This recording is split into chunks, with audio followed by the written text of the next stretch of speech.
Hello, I am Sorek and this is my BMW 328i Touring heavily modified track/daily car, and I took it to James from DevTech Tuning and he helped me a lot with getting the map for my car.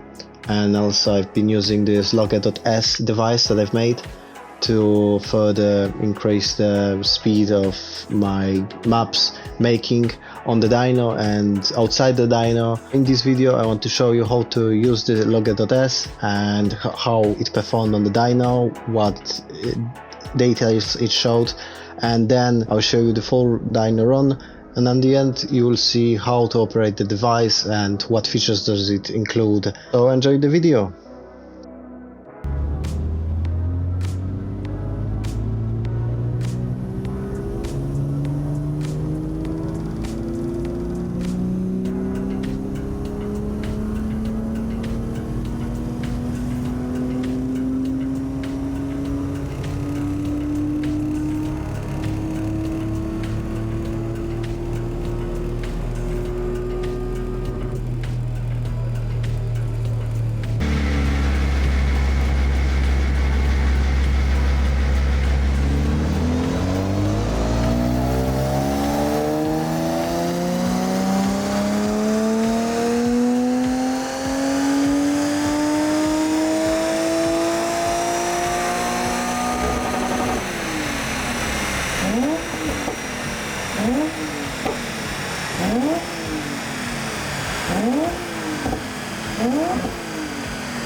Wait.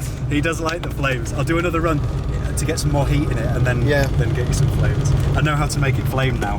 Loads of revs and just brush the throttle as it's coming back down. 259.9.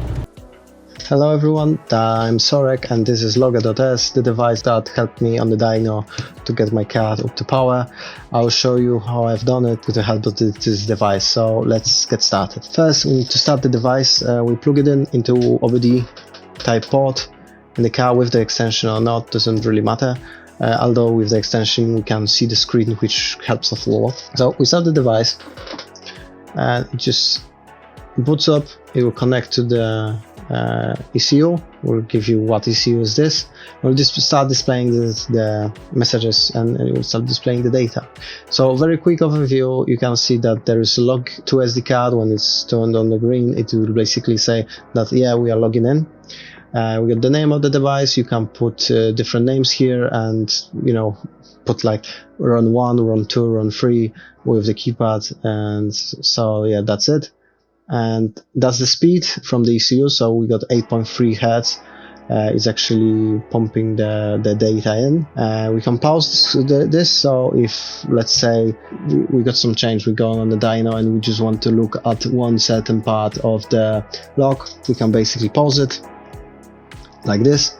Will get paused, and then if the data will still keep coming, it will still be saving to the SD card if it's on, and then we press and we got it back. So on the left we see the data. We got minimum and maximum, which you can press and reset very simply by pressing on this, and you get, as you can see, this it changes when the value changes, and the minimum and the maximum changes. So that's very useful when you're doing a run and you want, for example, the knock sensor, and it show you on you just on the run, you just missed the graph in here. You'll go there and see, oh, I had a -5 clock, I will just reset it and we'll try again, and you'll know what is happening. So it really helped me a lot with this. I had my AFR here, so I've seen my AFR, so my wideband lambda hooked up.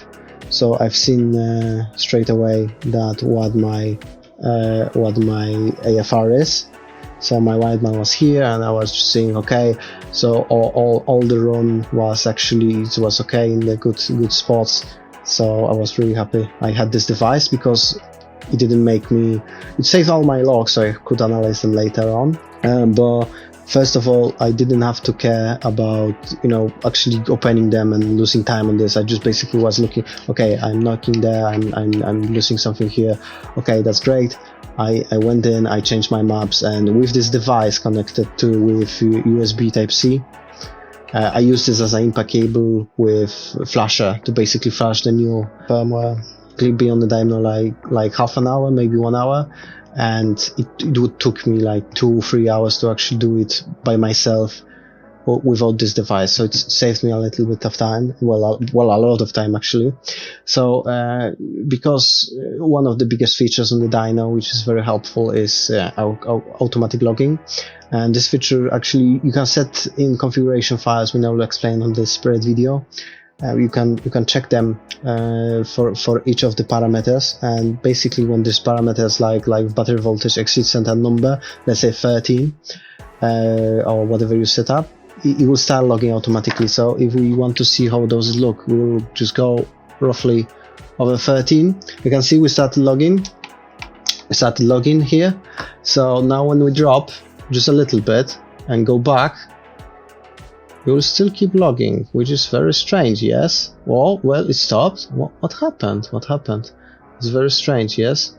Well, I'll tell you what happened. Basically, if we can set up that if within 5 or how many seconds we want, we don't go back up above this value, it will stop log. But if we do, it will just carry on.